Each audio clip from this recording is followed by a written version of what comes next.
Okay, I think I'm okay now, at least to get the video running. And as you can maybe see, there is a timer here, a countdown running in the background, which means nothing. No, but I'm just doing a battery test. Okay. Oh man, I just noticed one thing. On this phone, I don't even have Keep installed. So you will have to wait a little bit to get the topics.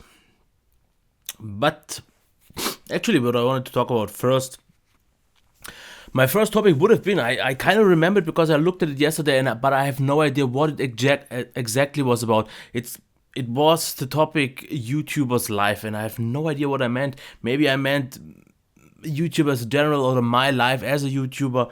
I have no idea. By what I could talk a little bit about, since we are already there, is the fact that is actually my second topic. That is, work and YouTube is actually quite hard, and I did underestimate it quite a lot because I'm right back. This was the first week after a month of work,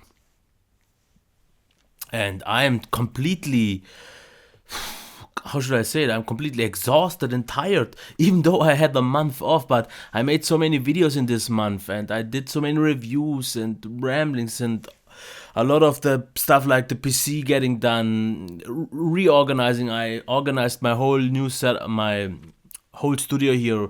The cupboard is clean now. Everything is super nice, and I'm close to getting to my setup tour. I only have a few minor things to do, so I would expect in about maybe 2 weeks or so. But I noticed I was completely tired, and this week every time I had to drag myself up actually, and I did like 4 or 5 days without any video until I yesterday did two, the hands-on video of the HTC One A9 and the Sony Xperia Z3. Wow, that's a mirror. The series, and I just today it's already on. I don't know how late is it. It's 4 p.m. and I did the whole morning. Okay, I watched a few podcasts and so on, but I had a hard time dragging myself out of bed, and I have to still get some groceries and so on. But I gotta say, if you do it full time, of course, you have a way better organization of what you do, and if you have a constant flow of devices. But right now, I have 4 phones and one laptop to review. Okay, the laptop is another thing that's not the issue because I can do that on the side.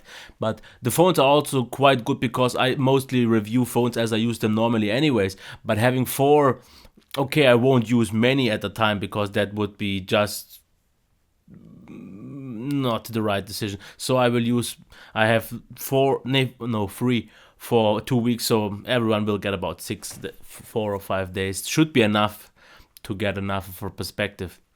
But I didn't expect that. So that's what I meant, YouTube. And because the thing is, when I come home from work now, then I want to relax a little bit, maybe catch up on YouTube and so on, and then still investing like at least 3 or 4 hours to make another video doesn't really matter about what is way harder. And that's why I usually did it always during the weekends, but now during the weekends I do the ramblings because that's kind of my balance to stress out what I do on the reviews, because it's just a more relaxing thing to do those instead of the reviews. And now I will have to do most of the reviews during the week, which is at least better now because the whole workflow is now a lot better with the PC now, with faster internet connection. The only thing I have to get down is still the Ethernet cable downwards because the Wi-Fi is not even as fast as my internet right now. That's a little bit of a bummer, but I will get past that.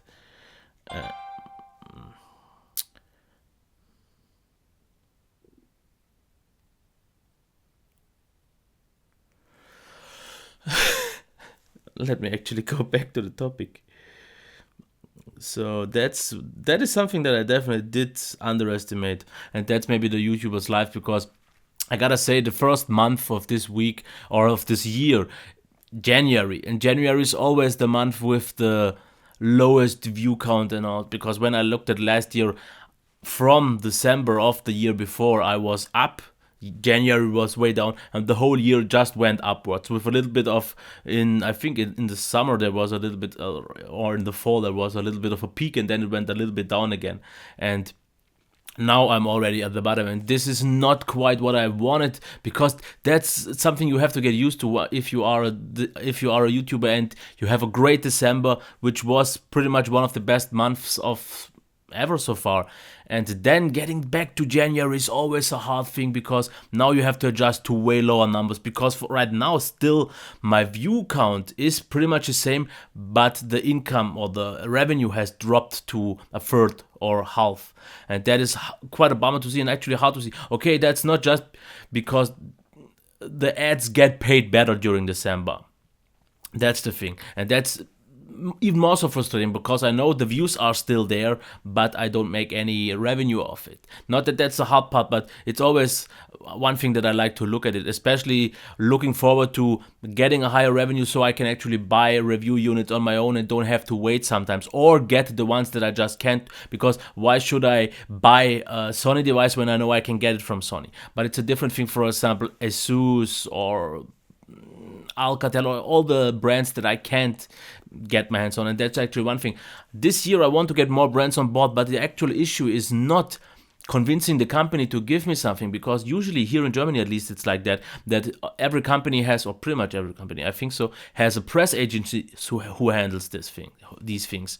But the issue is getting the contact to the press agencies, because so far with all the press agencies I was in contact, they are super nice, and you only have to get this address, because you don't even have to convince them a lot. You say, I would like to, I'm a YouTuber, I have maybe a blog, and I make reviews, here's my channel, maybe a few stats, and they don't even care. Then at least they didn't this year. Every time I had actually a contact, I contacted and I got something, and that's the hard part. It's the hard part to get this contact, because, for example, Honor is not a Huawei brand, because from Huawei I get devices, but Honor is a separate brand here with a separate press agency.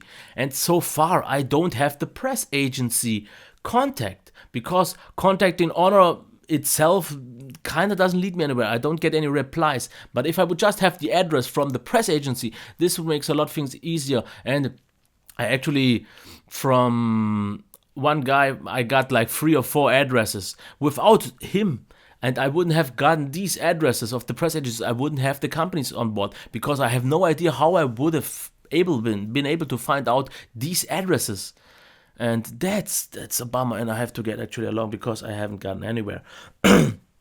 So, Final Cut versus Premiere. I've seen this going on YouTube, because I think it was TLD, Marcus Brownlee switched to Premiere again, and Kevin the Tech Ninja switched to Premiere, and everyone says how much more better it is and everything that. But the thing is, actually, because I did the actual reverse thing. I was on Final Cut when I had my MacBook Pro, and now I switched to Premiere quite a while ago already. But they say the rendering times are so much faster and the whole workflow is so much faster, and I think it's a little bit of a misconception, because not that they fool others, but I think, okay, they have their reasons, and I get those. But having used, I think, Final Cut for at least half a year, and now about half a year of Final Cut, Adobe Premiere, I have to notice, I noticed one thing. Premiere did render definitely slower, and you need a lot more horsepower to get that speed, because I'm not quite sure how fast it was back then, because on Final Cut I didn't really do color grading and all that, but it was already just on a MacBook Pro really fast. But the issue was for me, because the difference is it's Premiere. I don't want to mix them up. It's Premiere who renders everything in real time without any. It does some caching, but it doesn't really do some pre-rendering, which is the big difference because of Final Cut. Final Cut always, if you have put in some files, it pre-renders these files so you can watch them in real time. But the thing is, if you want to quickly go through a video, because if you have maybe heavy editing, then it can render in the background since you do other stuff. But my videos are very easy for editing. I don't do much. I cut a little bit, drag a little bit, but it's really basic, minor stuff. And when I wanted to use sorry, Final Cut, it didn't keep up with the rendering.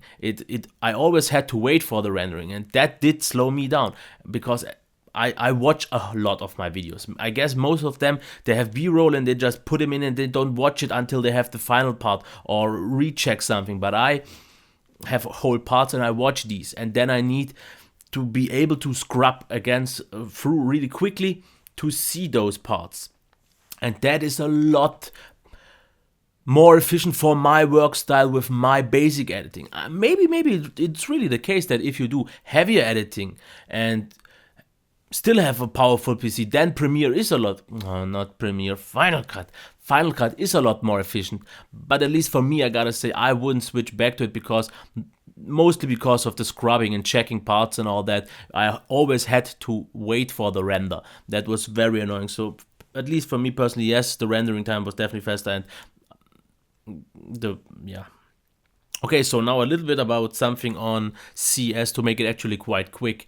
I don't want to talk about the whole devices that they announced, a lot of them, because that would be too much. But there were a few trends that I noticed and a few that I'm really happy about. It's mostly about laptops, and the first one is AMOLED on laptops, and that is absolutely nice to see because Samsung did one, I think Lenovo has one, I think HP also did one. And the great thing is that is actually kind of the second topic. We see more 1440p devices. Not quite sure if it has to do directly with this AMOLED or not, but all the AMOLED displays right now, as far as I noticed, are 1440p displays.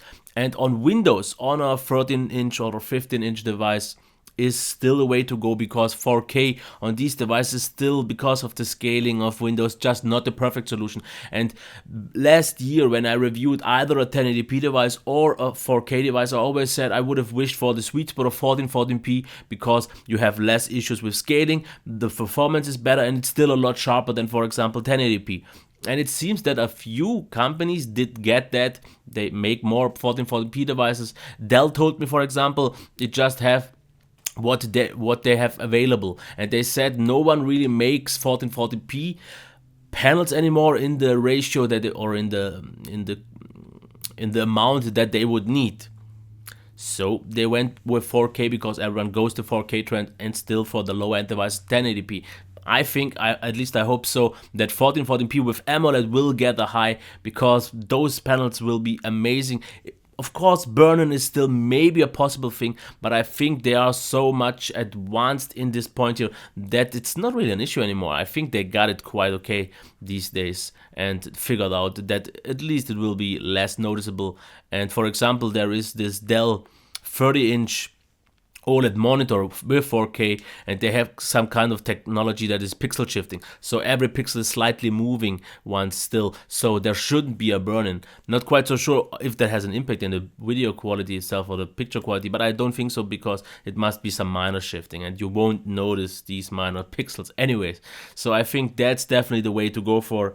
And to end this video actually would be my movie rant. I watched a movie called Knock Knock with Keanu Reeves, and I have to say the first half hour was okay still, but after that it was the most annoying movie that I've seen in a long time, because it was about these two girls that Keanu Reeves plays, this husband with two kids, I think, a wife, a loving wife. The first 50 minutes is just how much they love each other and all that.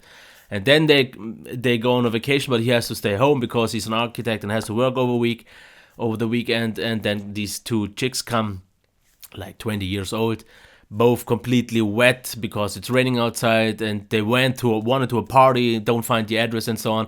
And the whole plot is about they wanna lure him into getting to have sex with him, and this whole marriage. And then the film, once that happens, goes completely down. It goes completely wacko, goes completely crazy, super annoying. And I actually didn't really watch the rest anymore. I just scrubbed a little bit through it to see the end, and the end was pretty much as shit as the whole movie was.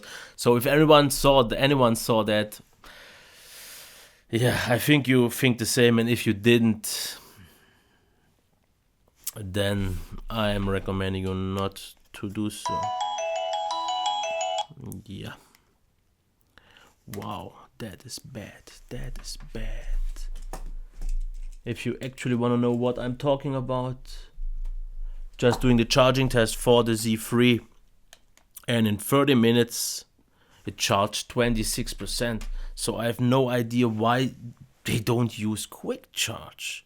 super odd. Because I think it will need almost 2 hours for a full charge, which is quite long. So, yeah. It's time to end this rambling. It was really bad. I hope I will get a little bit more once I get off of this a little bit burnout. Get a little bit back on track to make a little bit more proper ramblings, because this one was odd, the last one was odd.